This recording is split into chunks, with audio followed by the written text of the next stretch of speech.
G'day Art Snackers, my name is James of James Luke Burke Creative and welcome to another month of ArtSnacks Box Freestyle, where we take the supplies from the November 2022 ArtSnacks Plus box, experiment with them to within an inch of their lives and then hopefully create a masterpiece for the hashtag ArtSnacks Challenge. This month's fun fact is by the time you're watching this video, I should already be in Australia, so that is super fun. I'm gonna spend Christmas kind of early with the family and I'm really looking forward to it. Let's dive into the box and see what we have to play with today. Here is the ArtSnacks Plus box for November 2022. Here's everything inside. Let's unwrap that little green burrito, take a closer look at what we'll be playing with today. First up in the Plus box, we have the Faber-Castell Pit Graphite Matte Pencils, a tin set of 6. In the Plus box, we also have the Faber-Castell Dust-Free Vinyl Eraser, as well as a Fabriano 1264 Mixed Media Paper Pad in size 7 by 10 inches. Today we'll also be using Amsterdam acrylic ink. I have a bottle of the deep gold color, as well as the Princeton Velvet Touch Series 3950 synthetic brush, a stroke 1/4 inch, a Caran d'Ache Supercolor soft aquarelle pencil. I have the color ultramarine, and a Plumchester 1.5 fine brush pen, as well as the ArtSnacks sticker and snack. Let's get everything set up and start experimenting.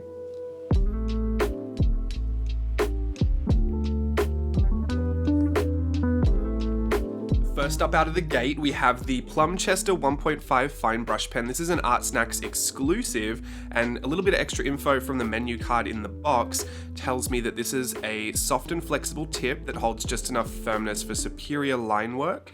A light touch delivers fine marks, while a heavier hand results in thicker lines. So that's really great for comic book style illustration, where you really want that graphic black line that has all that line weight variation. I think that's great for that. The pigmented ink is fade proof and waterproof once dry. Just make sure it's really dry. Give it enough time to really sink into the fibers of the paper. You'll see I do go over and kind of scrub it back to life a little bit with some water and the brush.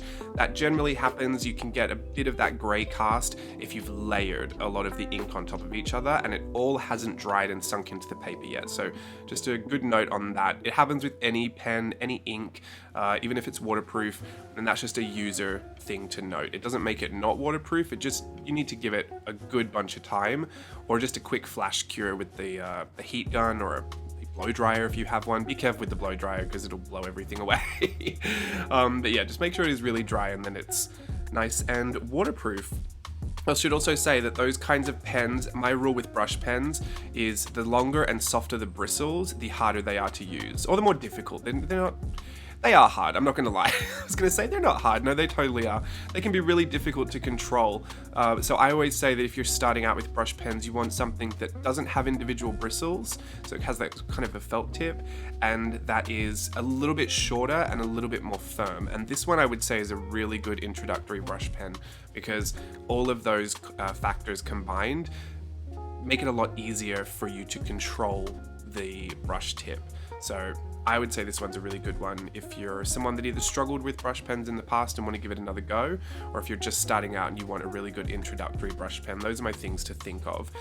Think on the other opposite end of the spectrum, the Pentel Pigment brush pen with those individual bristles and it's a really long, thin tip.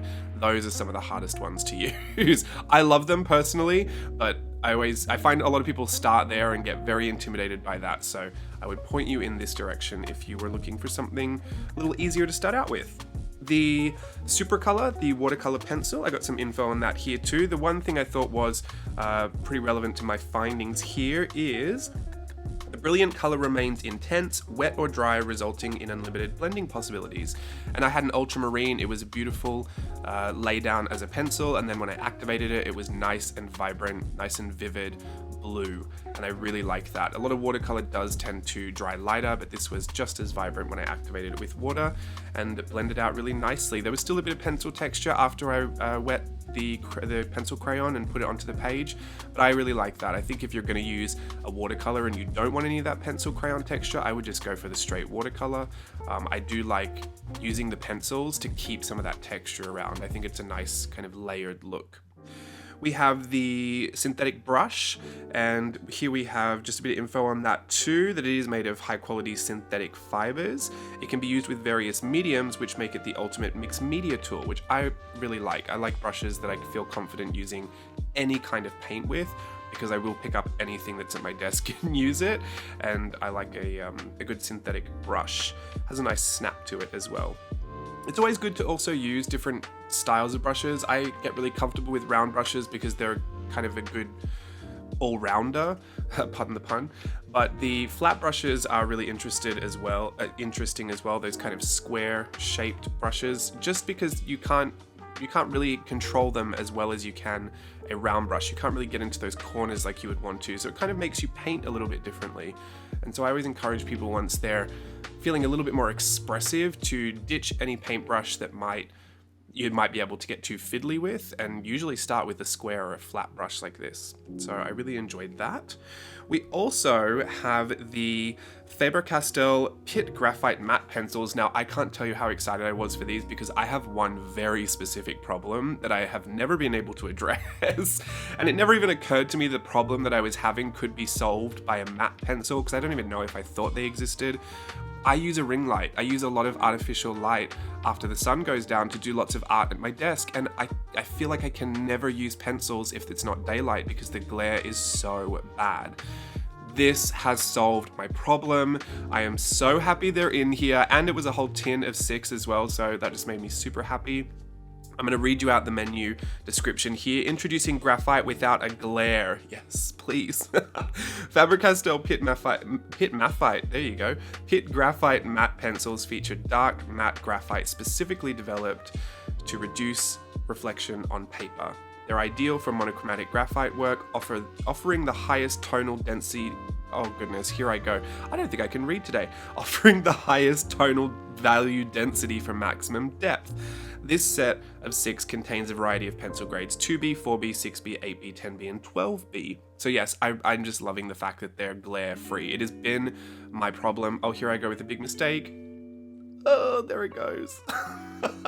That teaches me for not getting a palette. I knew I should have gotten a palette, but I was being lazy, and I thought I'll just put my ink straight on the page. I really tried to save this. It did not go anywhere. We'll talk about that in a second.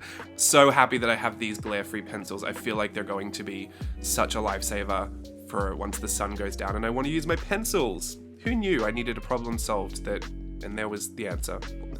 I don't know if they've been around for ages, but I have them now, so we can be happy. The dust-free vinyl eraser is a great eraser. I will just say, if you want the dust-free version, don't do little swiping motions on the corner, because you will actually get some dust that way. I think I found that out the first time I used it. But if you sweep it across the page, kind of like you're rolling it across the top, you will manage to keep all of that eraser in, little one tidy piece, it says on here. But yeah, not making all those tons of eraser crumbs. At the end of the day, I make a big mess anyway, so it's not too much of a problem for me, but it erased the pencil beautifully. And the paper is great. I really like this. I've used this paper before.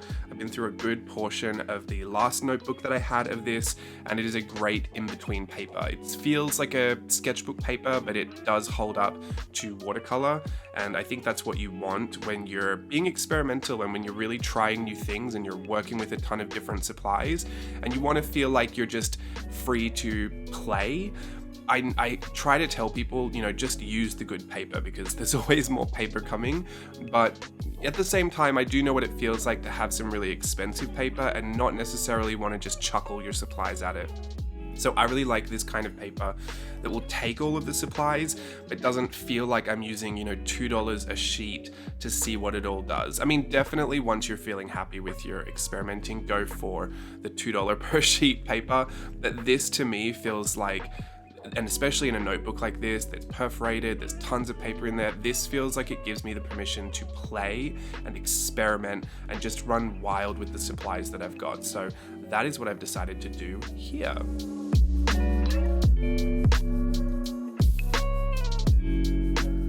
Alrighty, I've already abandoned one piece, but don't stress, there are 3 more coming. There's plenty of paper in the notebook, so we'll be fine. Today I've kind of shifted my objective, and instead of creating one final piece with a very specific idea, I actually just went freestyle. I went ArtSnacks Box Freestyle.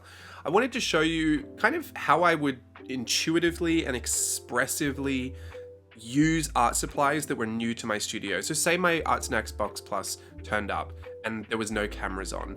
I would very quickly open the whole thing and just get to playing, and this is what that looks like. There is a reckless abandon for the amount of art supplies I am willing to use in that period.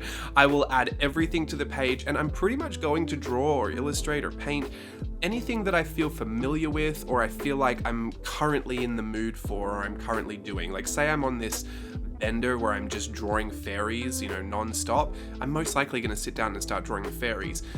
If I'm not really thinking about anything specific, there's a whole bunch of subject matter that I'll just kind of use at any point in time. Like Alice from Alice in Wonderland is always a good one for me to go to. I think it's just because I love ribbons and I love her big black bow. It's always a very recognizable character. I love fashion faces, fashion illustration, feminine faces. So I'm always going to gravitate towards those things. And then I just get the supplies in there. I get them a part of that process. I know I want to be creating. I know I want art supplies in my hands. And if I've got a whole bunch of new ones on my desk, those are what I'm going to pick up because they're new. It's exciting. You want to see what it all does. And I generally learn everything I need to learn about them in that process. I try not to just swatch things out. I know we swatch things out at the beginning of these videos, but I will be honest with you, that's not something I normally do. I do that for Box Freestyle because I need you to see what they look like on their own in their intended use, and then how we mix them all together in a mixed media way so that we can kind of see what happens afterwards. Otherwise, it just looks a little too hectic unless you know what they look like in the beginning. But in reality, I don't typically do that. I would just start creating and I would be drawing something I just want to be drawing. I don't try to dumb it down for myself. I might even start something that, you know, maybe I want to do a really good job on it. Maybe I want it to be a finished piece in my art journal or something. But to me, the experimentation is going to have to get me through. I'm going to have to use the supplies and problem solve, troubleshoot my way through the process. And I have found a great joy in that entire process. It feels so creative. I feel a little bit mad scientist. I feel a little bit, expressive artist, which I guess is kind of the goal, right? And expressive is one of the words that I kind of keep in my mind. Intuitive and expressive. I try not to overthink too much, and I try not to bring in a whole bunch of restrictions and constraints that would make the process feel really burdensome. So this is just a really good look at how I introduce new art supplies, and through this process I will most likely keep what I like really close to me, or if not just on the desk, but everything has to be within arm's reach. It's rare that I don't really like an art supply, but it happens sometimes, or it happens to be, you know, something that I don't think I'll use very often. If it is not within arm's reach from my desk, it might as well be in another country for me. So all of my faves I can reach from where I'm sitting, and there is every type of art supply you could think of. Paints and markers and pencils and pens, and even some like craftier supplies like glitter glues and stuff like that. Anything I might want to be using. I've actually kept this gold. I've kept everything in the box close to me now, but things do shuffle around from time to time. But I've made a space for that gold ink pot right within arm's reach next to a black ink pot from another box, because I really loved this gold. I don't really have a metallic gold ink like this. It's a little bit red, which I love. I love that kind of red shade of gold, and it is super metallic. I just felt like this would be something really handy for me to keep close, and it's fast drying, which I really like. So things like that, I mean, that's just the way that I get them into the whole setup that I've got going on here. And I felt like that'd be something that might be useful to express, just in case you felt like you're someone like me who doesn't really swatch things out and doesn't want to have a very, a very straightforward approach to getting to know your art supplies. If you're someone like me that's just like feet to the fire, get into the process and just see what happens, that is something that I wanted to share with you today. And I think, you know, when I'm thinking about being expressive and intuitive, another thing that comes to mind, just a quick little PSA before I go, just be liberal and excessive with how much of the art supplies you use, especially when you first get them. I find it's kind of rare when we actually fully use up an art supply. I have a couple of ArtSnacks Plus boxes of empty art supplies, and I feel really proud of those because it means I really love them. But I mean, look at all the gold ink I used here, and my bottle still looks 99% full. So yeah, use it up, be expressive, play. There we go, that is ArtSnacks Box Freestyle for November 2022. If you would like to join ArtSnacks, you can do so using the code JAMES10 for 10% off at checkout. And please don't forget to share your work with us using the hashtag ArtSnacksChallenge in the Mix community and on social media. We love to see it. Have a wonderful month. I'll see you again in December. Until then, bye.